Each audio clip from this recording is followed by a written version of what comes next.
जय हिंद दोस्तों, मैं हूं राकेश फौजी। दोस्तों, आज के वीडियो में हम बात करेंगे एसएसबी ट्रेड्समैन के अंदर जो वैकेंसी आई है, अलग अलग ट्रेड की वैकेंसी है।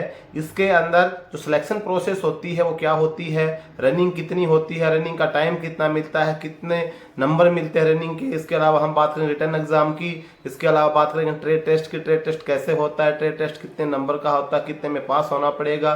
पूरी सिलेक्शन प्रोसेस आपको पता चलेगी, क्योंकि अलग अलग फोर्स के अंदर ट्रेड्समैन की वैकेंसी आती है। जैसे सीआरपीएफ ट्रेड्समैन की वैकेंसी आती है, उसकी सिलेक्शन प्रोसेस अलग होती है। बीएसएफ ट्रेड्समैन की आती है, उसकी अलग होती है।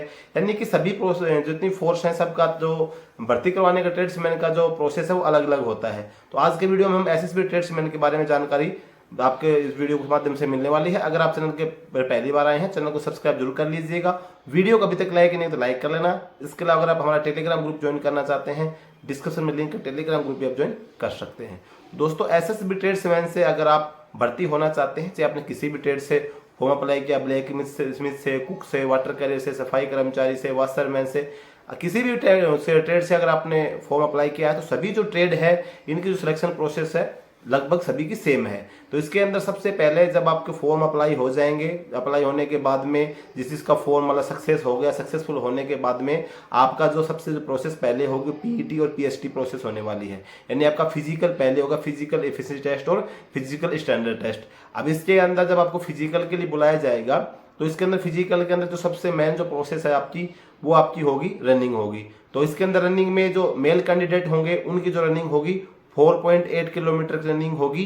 इसका जो आपको जो टाइम मिलेगा 24 मिनट का आपको टाइम इसके अंदर दिया जाएगा मेल कैंडिडेट को। इसके अपोजिट अगर हम बात करें फीमेल कैंडिडेट की, तो फीमेल कैंडिडेट की 2.4 किलोमीटर की रनिंग होगी और टाइम जो होगा वो 18 मिनट का समय इनको दिया जाएगा रनिंग के लिए। अगर हम बात करें इसके अंदर रनिंग के मार्क्स की, तो चाहे वो मेल की रनिंग हो या इसके अलावा चाहे फीमेल की रनिंग हो, दोनों के लिए जो इसके अंदर फिजिकल के किसी प्रकार के कोई मार्क्स नहीं है।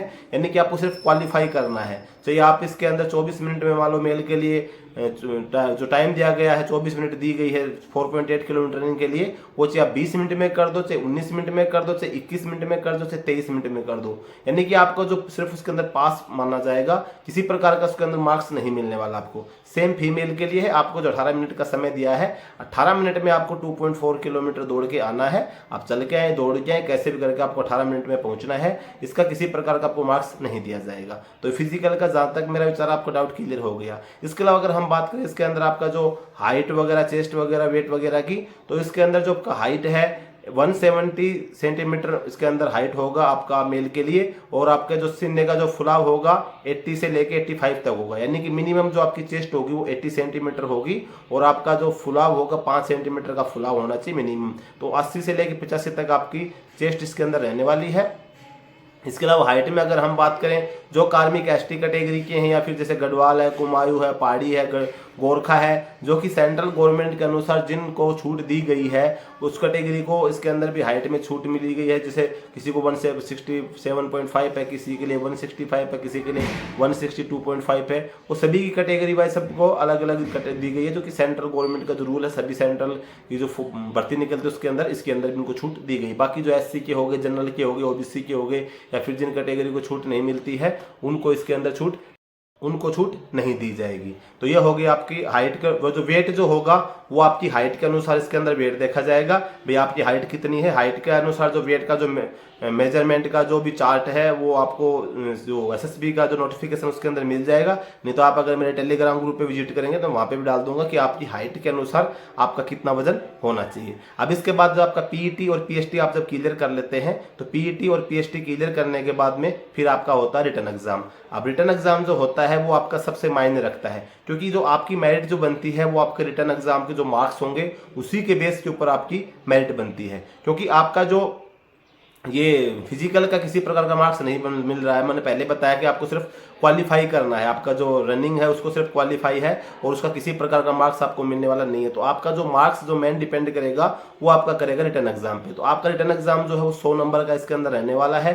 100 क्वेश्चन आएंगे, 2 घंटे का आपको टाइम दिया जाएगा। इसके अंदर आपको क्वालिफाई करने के लिए जो रिटर्न एग्जाम को आप जनरल कैटेगरी से, ओबीसी से, ईडब्ल्यूएस से, एक्स सर्विसमैन है, तो आपको 50% मार्क्स लाने पड़ेंगे। यानी कि 100 में से अगर आप 50 मार्क्स लाएंगे तो आप इसके अंदर पास हो जाएंगे। अगर आप इसके अलावा एसटी कैटेगरी से हैं, SC कैटेगरी से हैं तो 45% आपको इसके अंदर लाने पड़ेंगे, चाहे आप मेल कैटेगरी से फीमेल कैटेगरी है। और ये आपको सिर्फ पास होने के लिए है, ये नहीं है कि इतने नंबर आपको लाने के बाद में कि आपका सिलेक्शन हो जाएगा, आप मेरिट में आ जाएंगे। ये सिर्फ आपके पासिंग मार्क्स है, नहीं कि आपको क्वालिफाई करने के लिए इतने मार्क्स आपको लाने पड़ेंगे। 50% तो जो मैंने कैटेगरी बताई आपकी जनरल, OBC, EWS और एक्स सर्विसमैन, और 45% आपके हो गए SC और ST के कैंडिडेट। फिर उसके बाद जब आप रिटर्न एग्जाम पास कर देंगे, उसके बाद में फिर आपका होगा डॉक्यूमेंटेशन और स्किल टेस्ट होगा। डॉक्यूमेंटेशन में जो आपने फॉर्म भरते समय जो डॉक्यूमेंट लगाए हैं आपका, जैसे 10th की मार्कशीट हो गई, इसके अलावा फिर आपका जो एक्सपीरियंस सर्टिफिकेट हो गया वो हो गया, इसका डोमिसाइल हो गया, आपकी कास्ट सर्टिफिकेट हो गया, आपका जैसे जाति प्रमाण पत्र बोले कास्ट सर्टिफिकेट हो गया, जो जो डॉक्यूमेंट आपने उसके साथ में लगाएंगे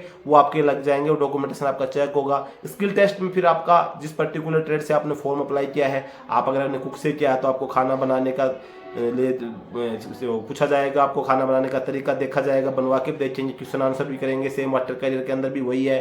सफाई कर्मचारी के अंदर आपको सफाई से संबंधित जो कार्य है वो करवा के देखा जाएगा, क्वेश्चन आंसर भी कर सकते हैं। वो ये सब डिपेंड करते हैं जो आपके स्किल टेस्ट जो लेने के लिए जो रिक्रूटमेंट बोर्ड का जो ऑफिसर होगा वो किस प्रकार से फिर आपका ये प्रोसेस करवाता है, आपको भाई ग्रुप वाइज करवाता है, सिंगल से करवाता है। जैसे मान लो आपने कुक से फॉर्म अप्लाई किया है तो कितने बच्चे, जैसे कभी कभी क्या होता है कि 10 बच्चों का एक ग्रुप बना दिया और ग्रुप के हिसाब से फिर आपको दे दिया भी आपको ये सब्जी बनानी है, ये खाना बनाना है, इतने आदमी का, तो 10 आदमी मिलकर आप बना देते हैं। फिर सभी का देखा जाएगा, उसके हिसाब से सबको बराबर बराबर मार्क्स दे दिए जाएंगे। क्योंकि जो आपका ये जो ट्रेड टेस्ट इसके अंदर होगा, स्किल टेस्ट आपका ये 50 नंबर का इसके अंदर होगा और आपको 60% मार्क्स इसके अंदर लाने पड़ेंगे। यानी कि आपको पास होने के लिए 30 नंबर आपको चाहिए। इसके अंदर भी आपको किसी प्रकार के मार्क्स नहीं मिलेंगे जो आपको मेरिट में आपको कुछ फायदा कर सकते हैं। ये सिर्फ आपको क्वालिफाइंग मार्क्स होंगे। मिनिमम आपको 60% मार्क्स इसके अंदर लाने पड़ेंगे।